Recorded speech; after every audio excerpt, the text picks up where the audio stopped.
আসসালামু আলাইকুম এইচএসসি 26 ব্যাচের শিক্ষার্থীরা, তোমাদেরকে এই স্পেশাল সিকিউ সিরিজে স্বাগত জানাচ্ছি। আমি তোমাদের বুলবুল ভাইয়া। আমাদের এই সিকিউ সিরিজের একমাত্র উদ্দেশ্য হচ্ছে তোমাদের 50 দিনে 50টা সিকিউ কমপ্লিট করে দিয়ে প্রথম পত্র এবং দ্বিতীয় পত্রের টোটাল 20টা অধ্যায়ের পুরো বেসিক থেকে অ্যাডভান্স যত সমস্যা থাকতে পারে সবগুলো ক্লিয়ার করে দেওয়া। সো আজকে আমরা সিকিউ সিরিজের এই 4 নম্বর সিরিজে আমরা আর্থিক বিবরণী নিয়ে আলোচনা করব।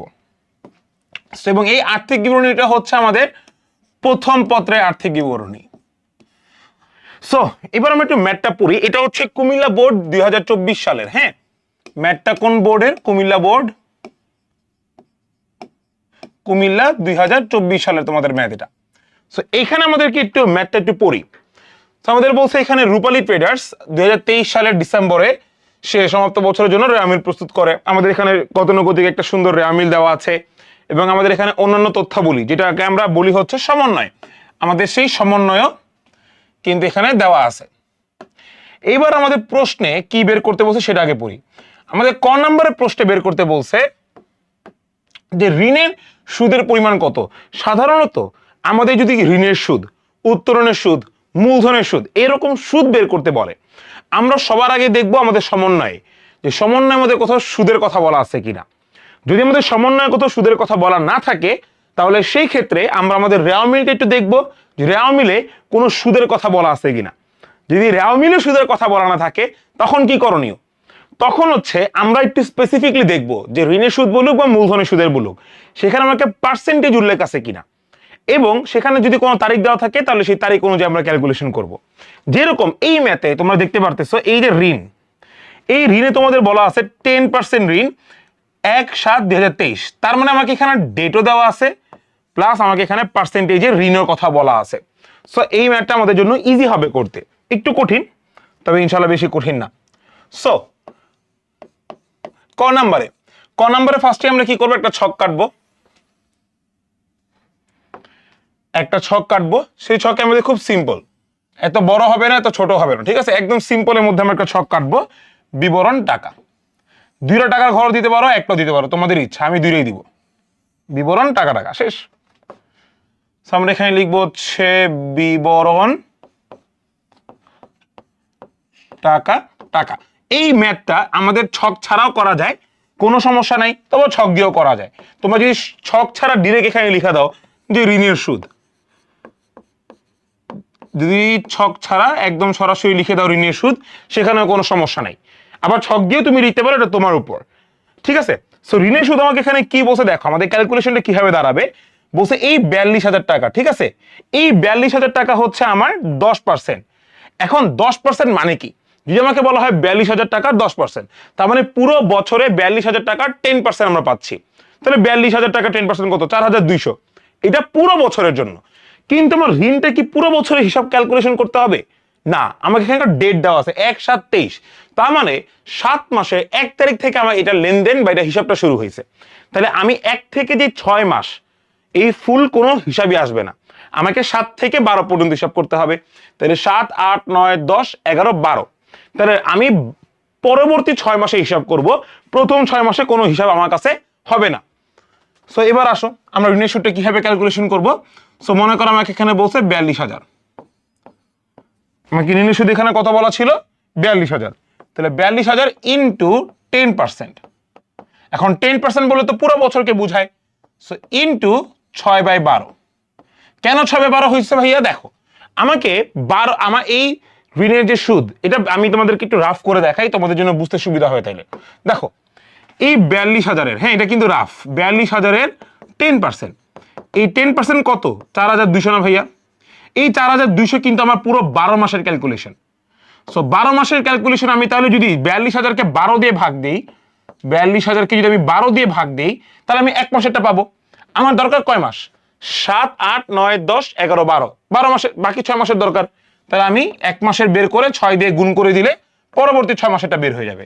সো দ্যাট ইজ আমরা 42,000 ভাগ ইন্টু 10 ইন্টু যে অ্যান্সারটা বের হবে সেটা ভাগ 12 গুণ 6, আমরা এখানে একবারে করে দিয়েছি।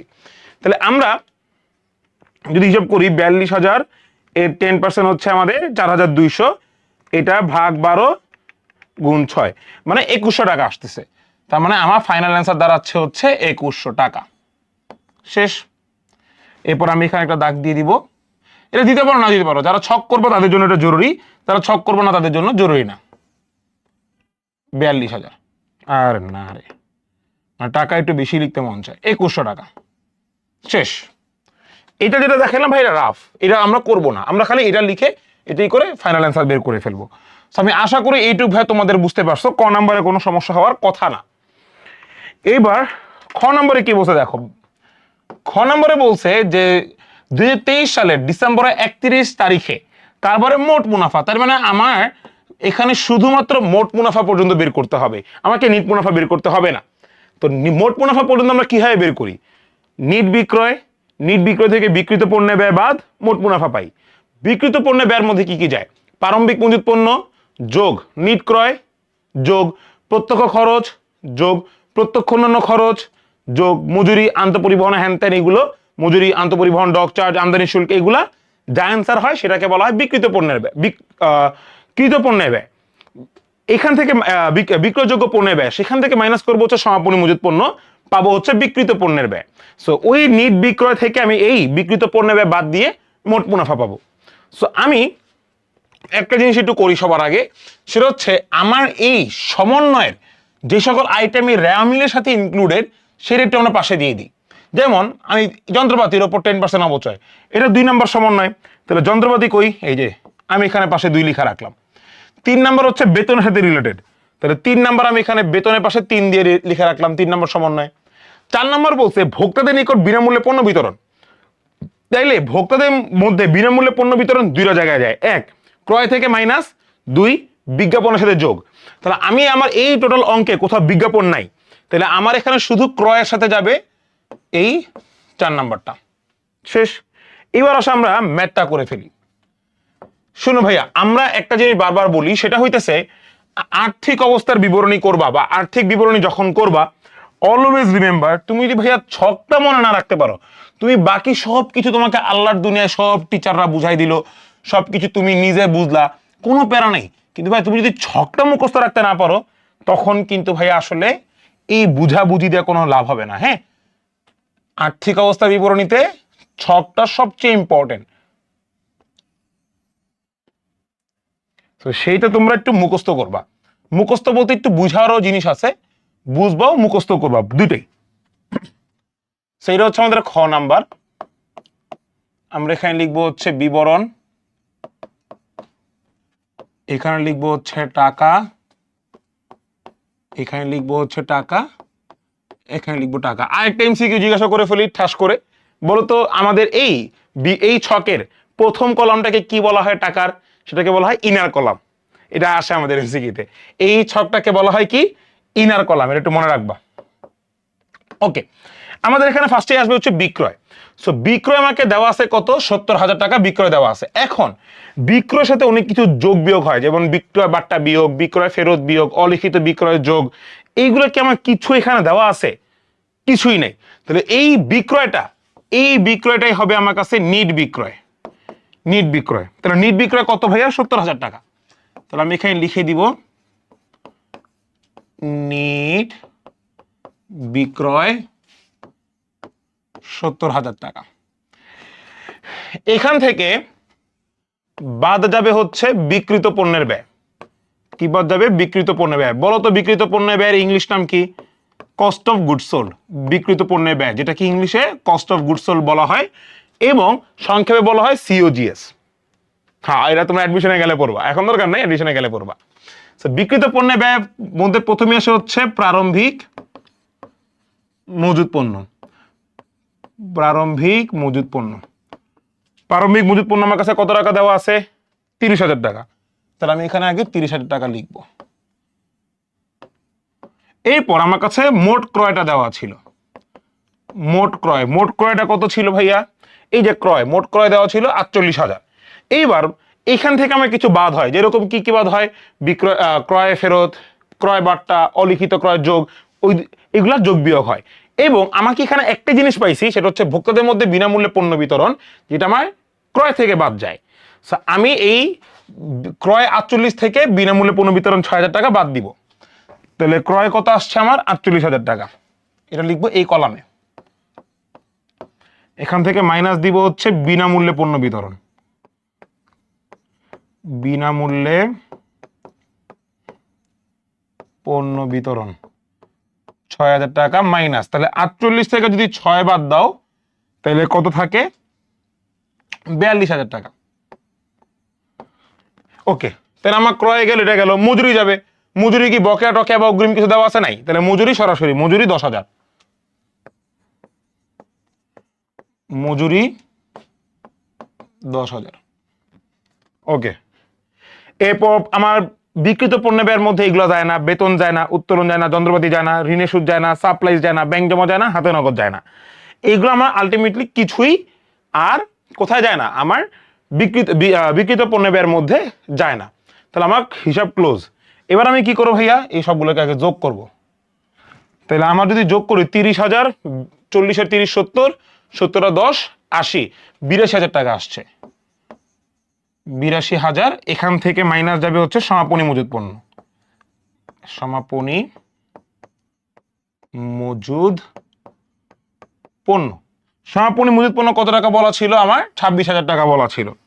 তাহলে সমাপনী মজুদ পণ্য বলা ছিল 26,000 টাকা। তাহলে ভাইয়া 82,000 থেকে তুমি যদি 26,000 টাকা বাদ দাও, হ্যাঁ, 82 মাইনাস 26, তোমাকে অ্যান্সার দ্বারা হচ্ছে 56,000। তাহলে এই 56,000 টাকা হচ্ছে আমার বিক্রিত পণ্যের ব্যয়। এবার এই 56,000 আমি নিট বিক্রয় থেকে বাদ দিব। তাহলে নিট বিক্রয় ছিল হচ্ছে আমার 70,000, এই 70,000 থেকে যদি 56,000 টাকা বাদ দাও থাকে হচ্ছে 14,000 টাকা। এই 14,000 টাকা হচ্ছে আমার মোট লাভ। এই 14,000 টাকা হচ্ছে আমার কাছে, এটা হচ্ছে আমার কাছে কি ভাইয়া, মোট লাভ বা মোট মুনাফা, যেটাই বলো, প্যারা নাই। সো এইটা হচ্ছে আমাকে খ নাম্বারের জন্য ম্যাথ। আমাদের এটা একটু অ্যানালাইসিস করতে হবে যে আমাকে প্রশ্নে কি দেওয়া আছে আর আমাকে চাইছে কি। অনেক সময় দেখা যায় আমরা এই সমন্বয়ের ভুলগুলোর কারণে আমরা একটু ঝামেলার মধ্যে পড়ে যাই। সো এইগুলো তোমরা একটু খেয়াল রাখবা যাতে এগুলো নিয়ে কোনো সমস্যার সম্মুখীন তোমাদের না হতে হয়। ওকে, এবার আসি গ নাম্বারে। গ নাম্বারে কি বলছে যে ডিসেম্বরে তাদের কারবারে মোট সম্পদের পরিমাণ, তার মানে হচ্ছে আর্থিক অবস্থা বিবরণী বা পুরোটা চাই নাই, আর্থিক অবস্থা বিবরণী শুধুমাত্র সম্পদের পরিমাণটা জানতে চাইছে। তাহলে আমি ফার্স্টে আগে এখানে দাগাই নেই যে যন্ত্রপাতির সাথে 2 নম্বর সমন্বয়, এরপর বেতনের সাথে 3 নম্বর সমন্বয়, বক্তার সাথে লাগবে না, তারপরে দিয়ে রাখি অভ্যাস এটা। তাহলে আমাকে সম্পদের মধ্যে কি কি যায়, ঠিক আছে। তো সম্পদের মধ্যে এখানে আমার যাইতেছে হচ্ছে প্রাপ্য হিসাব যাবে, এরপর যন্ত্রপাতি যাবে, এরপর ঋণের সুদ তো যাবে না, সাপ্লাই যাবে, ব্যাংক জমা যাবে এবং হাতে নগদ যাবে। এখন দুইটা প্রসেস আছে ভাইয়া। 1 নম্বর প্রসেস, তোমাকে যদি মোট সম্পদের পরিমাণ বের করতে বলে, তোমরা চাইলে পুরোটা একবার বিসমিল্লাহ বলে দেখাই দিতে পারো, হ্যাঁ, যে পুরোটা মোট সম্পদগুলো আমি এক ধাঁচে দেখায় ফেলবো। আবার তোমরা যদি চাও যে না ভাইয়া আমি ক্লাসিফিকেশনস আলাদা করে দেখাবো, আমি একবারে দেখাইতে চাচ্ছি না, আমি কি করব ভাইয়া, ক্লাসিফিকেশনগুলো আলাদা করে দেখাবো, যে আমার কোনটা চলতি সম্পদ কোনটা স্থায়ী সম্পদ, আমরা এটা আলাদা করে দেখাবো, এটাও পসিবল। সো এখন কোনটা আসলে বেশি উচিত সেটা হচ্ছে আসলে আমাদের মেইন কথা হচ্ছে ভাইয়া আলাদা করে দেখানোটাই উচিত। তুমি ক্লাসিফিকেশনগুলো দেখাবা সেটাই আসলে নিয়ম, কিন্তু দুঃখজনকভাবে অনেকেই সেটা করে না বা অনেক গাইডে আমি দেখছি সেটা করায় না, এটা উচিত না। আমাদের মোট সম্পদ বলছে, তার মানে আমার মোট সম্পদ পর্যন্ত পুরোটা করতে হবে। তাহলে মোট সম্পদের মধ্যে কোনটা স্থায়ী সম্পদ, কোনটা চলতি সম্পদ, কোনটা অলিক সম্পদ, কোনটা অসমন্বিত ব্যয়, আমরা কি এগুলো আলাদা করে দেখাবো না? অবশ্যই আমরা সেইগুলো আলাদা করে দেখাবো। সো এইটা একটু মাথায় রাখবো তোমরা, ঠিক আছে। সো ফার্স্টে আসতেছে হচ্ছে চলতি সম্পদ, ফার্স্টে আসতেছে কি ভাইয়া, চলতি সম্পদ। তো চলতি সম্পদের মধ্যে ফার্স্টে যাবে হচ্ছে হাতে নগদ, ব্যাংক জমা, সাপ্লাইজ,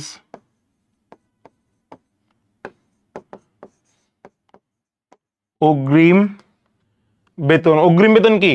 অগ্রিম মানে হচ্ছে অগ্রিম বেতন মানে হচ্ছে অগ্রিম ব্যয়। অগ্রিম ব্যয় কিন্তু সম্পদ, একটা চলতি সম্পদ অগ্রিম ব্যয়, ঠিক আছে। এরপর হাতে নগদ, ব্যাংক জমা, সাপ্লাইজ, প্রাপ্য হিসাব। এরপর হচ্ছে প্রাপ্য হিসাব। আমার এখানে কত টাকা আছে? হাতে নগদ 21,000, ব্যাংক জমা 10,000।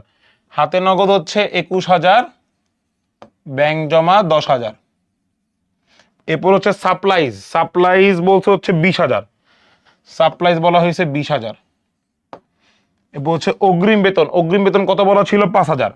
অগ্রিম বেতন বলা ছিল 5,000। এবং প্রাপ্য হিসাব ছিল হচ্ছে 50,000। প্রাপ্য হিসাব ছিল 50,000। ফাইন, এটা আমি আলাদা করে ক্লোজ করে দেখাইলাম। তাহলে এখানে আমার যোগফল কত হচ্ছে ভাইয়া? দেখো, 21 যোগ 10 যোগ 20 যোগ 5 যোগ 50, তাহলে 1,06,000। এখানে আমার অ্যান্সার দাঁড়াচ্ছে হচ্ছে 1,06,000। এবার আমরা বলবো হচ্ছে স্থায়ী সম্পদ। এবার আমরা কি লিখবো এখানে? স্থায়ী সম্পদ। স্থায়ী সম্পদটা একটু ঝামেলা।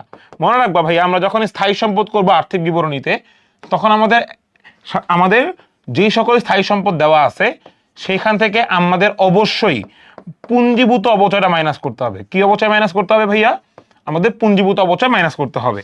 যে কোনো সম্পদ হোক, আজকে যন্ত্রপাতি হোক, আসবাবপত্র হোক, কলকব্জ, যে কোনো হোক, পুঞ্জীভূত অবচয় মাইনাস। যদি তুমি একটু দেখো, আমাদের কিন্তু যন্ত্রপাতি দেওয়া ছিল, পুঞ্জীভূত অবচয় দেওয়া নাই, কিন্তু আমাকে এখানে বলা আছে যে যন্ত্রপাতির উপর 10% হারে অবচয় ধার্য করতে হবে। তার মানে হচ্ছে যে আমার যন্ত্রপাতির উপর যে 10% হার, তার মধ্যে যন্ত্রপাতি কত টাকা ছিল? 58,000। তাহলে 58,000 10% কত টাকা হয়? 5,800 টাকা। এই 5,800 টাকাই হচ্ছে পুঞ্জীভূত অবচয়। অনেকে আমাকে এবার প্রশ্ন করতে পারে, ভাইয়া এখানে তো অবচয় বলছে, আপনি এটাকে কেন পুঞ্জীভূত অবচয় ধরলেন? ভাইয়া এই পুঞ্জীভূত অবচয় কখন হয়? একাধিক বছরের হিসাব করে। তোমার কি এখানে প্রিভিয়াস ইয়ারে কোন হিসাব আছে? প্রিভিয়াস ইয়ারে কোনো হিসাব নাই। সো তুমি বলতে পারো না যে তোমার কি এই বছর থেকে শুরু নাকি অনেক আগে থেকে শুরু। যেহেতু প্রিভিয়াস বছরের কোনো হিসাব দেওয়া নাই, সেহেতু তোমার ওই বছরের যেই বার্ষিক অবচয় সেটা তোমার ওই বছরের পুঞ্জীভূত অবচয়। আবার বলতেছি, প্রিভিয়াস যদি কোনো হিস্টোরি দেওয়া না থাকে, তাহলে এই বছরের যেটা তোমার বার্ষিক অবচয়, সেটা এই বছরে তোমার পুঞ্জীভূত অবচয়। তাহলে তোমার যন্ত্রপাতি ছিল 58,000, যন্ত্রপাতি ছিল হচ্ছে 58,000, এখান থেকে মাইনাস যাবে হচ্ছে 5,800। তাহলে 58,000 থেকে মাইনাস 5,800, 52,200। এখানে আসবে হচ্ছে 52,200। সো বিসমিল্লাহ বলে সবগুলো এবার আমি যোগ করব। আসো, 52,200 যোগ 1,06,000, তাহলে 1,58,200, 1,58,200। শেষ, এন্ড অফ ডিসকাশন। এইটা হচ্ছে আমার কাছে, আমরা লিখবো হচ্ছে মোট সম্পদ। শেষ। সো এইটা হচ্ছে ওয়ান অফ দ্য ইজিয়েস্ট ম্যাথগুলোর মধ্যে একটা, বাট তোমাকে মনে রাখতে হবে আর্থিক বিবরণী থেকে দুইটা অঙ্ক মাস্ট। সো একটা অঙ্ক তোমার কঠিন আসবে, একটা অঙ্ক সোজা আসবে, সেটাই রুলস।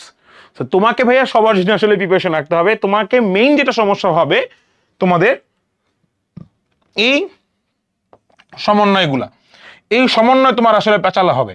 তো এই সকল পেঁচাল যাতে না হয়, এই সকল পেঁচাল থেকে তোমাদেরকে মুক্তি করার জন্যই আমরা এরকম প্রতি বোর্ডের এই ম্যাথগুলো তোমাদেরকে করাচ্ছি, এই সিকিউ গুলো, যে তোমাদের হিসাব বিজ্ঞান প্রথম পত্র এবং দ্বিতীয় পত্রে সকল অধ্যায় তোমার কাছে কমপ্লিট হয়ে যায়। এবং এমন হতে পারে যে কিছু দিন দেখবা আমি 2টা সিকিউ করাইছি, সিকিউ সিরিজ হয়তো 4 বা 5, কিন্তু সেখানে আমি 2টা সিকিউ করাই দিচ্ছি, এটাও হইতে পারে। সো তোমাদের এরকম ইনশাল্লাহ আরো সামনে সিকিউ আসবে। এগুলোর তোমরা নোট অবশ্যই অ্যাকাউন্টিং উইথ দুলুল ভাই গ্রুপে দিয়ে দিবে। এবং এগুলো আমাদের অ্যাকাউন্টিং উইথ বুলবুল এই ইউটিউবে আপলোড হচ্ছে এবং এসিবি ইউটিউবে আপলোড হচ্ছে, সেখান থেকে দেখে নিতে পারো।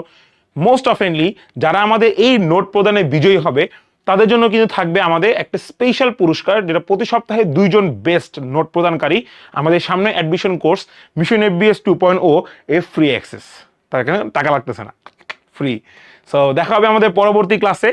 তোমরা সবাই ভালো থাকো এবং আগামীকালকে কিন্তু সিকিউ পর্ব 5 আসতেছে। সো খেলা হবে ক্লাসে।